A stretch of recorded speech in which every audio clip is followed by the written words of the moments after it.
Salut les passionnés, j'espère que vous allez bien. Moi, ça va super. Alors, dites-moi, est-ce que vous voyez exactement ce que je suis en train de voir en ce moment à l'écran? Eh ben oui, c'est du mets de pistache. Alors, il y a de cela quelques semaines, je voulais réaliser ce fameux repas mythique et j'ai tout simplement décidé d'allumer ma caméra et de vous poster la vidéo, du moins de vous la filmer, malgré qu'il était tard et que je l'apprêtais pour le lendemain. Alors, dans cette vidéo, vous n'aurez pas que ma recette de mets de pistache, mais vous aurez également une astuce qui vous permettra de faire cuire ce mets juste merveilleux, royal. Même si vous ne disposez pas de feuilles de bananier, on se retrouve dans un instant. Stay tuned.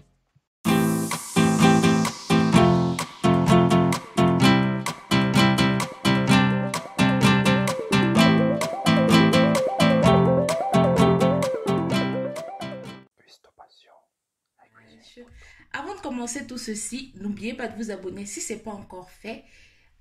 Activez la cloche de notification, pour ne rien rater de toutes nos aventures sur Cuistot Passion, nos aventures culinaires bien sûr. Donc déjà, comme je disais tantôt, on va faire aujourd'hui le mets de pistache. C'est un mets camerounais et vous pouvez l'accompagner principalement d'igname blanc, mais également d'autres compléments comme le bâton de manioc que voici ou les miondo. Les miondo, c'est un peu comme les bâtons, sauf qu'ils sont un peu plus fins. Je vous mettrai la photo de toute façon. Donc, les ingrédients pour réaliser ce plat mythique, nous avons besoin de pistaches que vous écrasez naturellement et ça donne cette poudre-là. Du moins, vous avez le pistache écrasé. Ensuite, il vous faudra de la viande de bœuf. Donc, vous voyez là, j'ai essayé de couper des portions à peu près telles que lorsqu'elles seront bouillies, elles ne soient pas trop petites ni trop grosses non plus. Vous essayez de calculer un peu tout ça. Là, j'ai 1 kg de viande.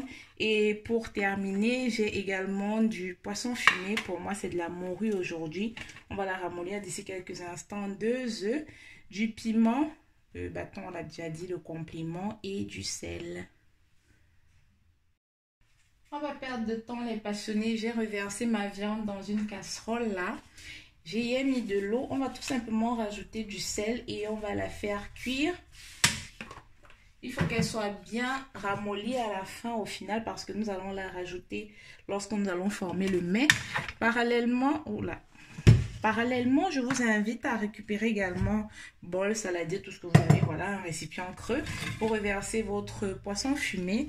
Comme il est un peu dur, un peu sec là, comme vous le voyez, on a besoin de le ramollir. On ne va pas trop mettre d'eau non plus. Donc, je vais essayer de laisser ça, disons, proportionnellement le même temps pendant que notre viande sera en train de cuire. Là, j'ai mis de l'eau tiède pour que ça puisse un peu accélérer le processus. Donc, voilà, vous voyez, elle va devenir un peu plus tendre et malléable.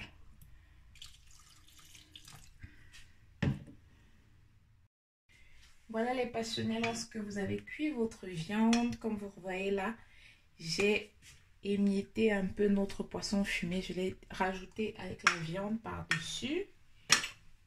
Donc, par contre, j'ai réservé l'eau que j'ai cuit la viande à l'intérieur. J'ai laissé un peu refroidir parce qu'on va l'utiliser pour la suite de la préparation notamment.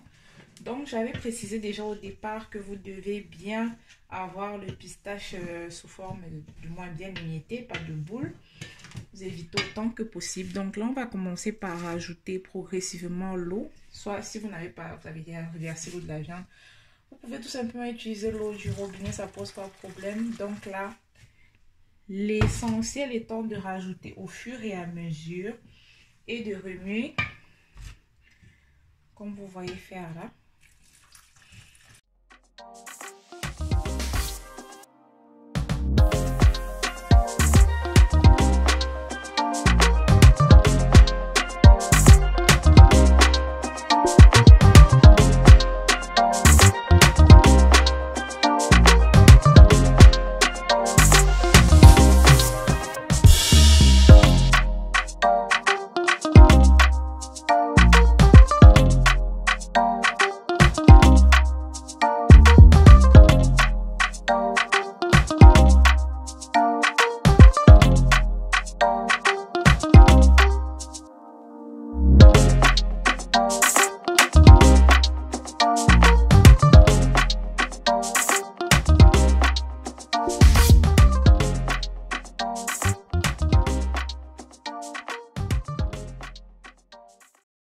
Voilà les passionnés, on a fini de faire la composition. J'ai pris ma grande marmite casserole, je mets de l'eau et j'allume le feu. Vous avez déjà montré à peu près, lorsqu'on avait fait le coquille, c'est à peu près le même principe. On va aller rajouter les boules au fur et à mesure avant de recouvrir. Donc voilà, mon couvercle.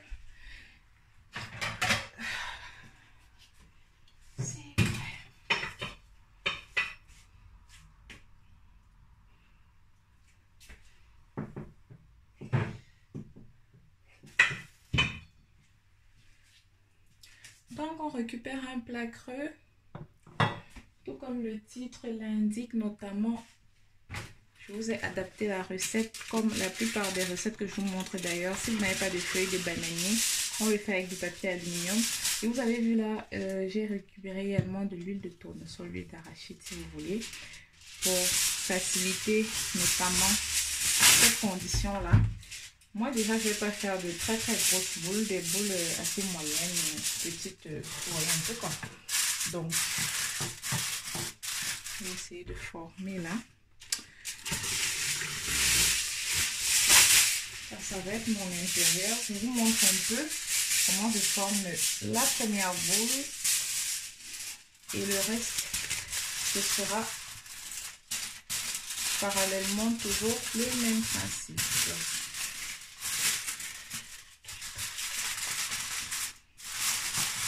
Voilà, hein, vous voyez, vous avez votre plat creux, vous mettez un dans l'un des sens et l'autre dans l'autre sens.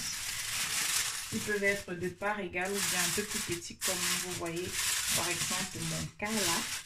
Je prends ma louche creuse à l'aide de laquelle je vais également ramasser notre contenu pour former la boule, pour former le mets. Là j'ai récupéré un petit bol, je rajoute également un tout petit peu d'huile de tournesol. On va en mettre au fur et à mesure. C'est tout simplement pour me permettre, je sais pas si je vais dire humidifier, mais j'essaye de tamponner, du moins d'huiler un peu les parois de notre papier aluminium.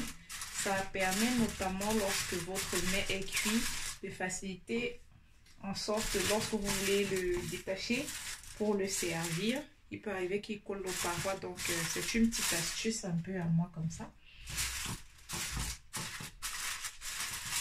Mettez là, voilà.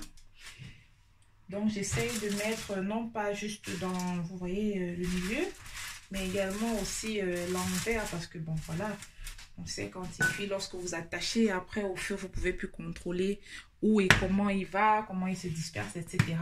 Et également je rajoute ici un tout petit peu d'huile également dans la préparation. Je vais remuer et voir selon la quantité si ça va ou pas.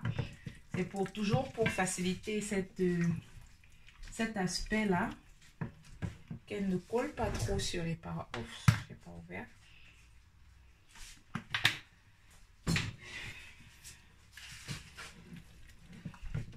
Donc voilà.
Et voilà les passionnés, pour moi on est le lendemain où je vous filme la fin de notre vidéo. La dégustation, notamment la partie la plus intéressante. Alors, regardez bien. Voici notre mètre pistache. On va découper ensemble pour voir l'intérieur.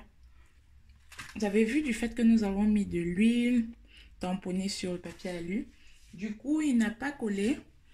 C'est très facile de le détacher notamment. Oh là là, c'est très bon. C'est pas que j'essaie de prendre avec le couteau. Hop là. Vous voyez, comme une lettre à la poste. Terminé. Donc, on va mettre ça sur le côté. Et on va découper ensemble pour voir les merveilles que nous avons réalisées.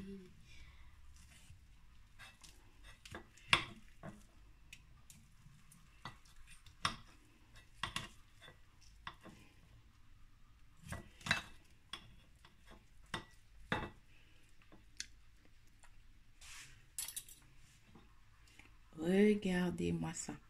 Je vais essayer de décaler. Regardez. Regardez la texture.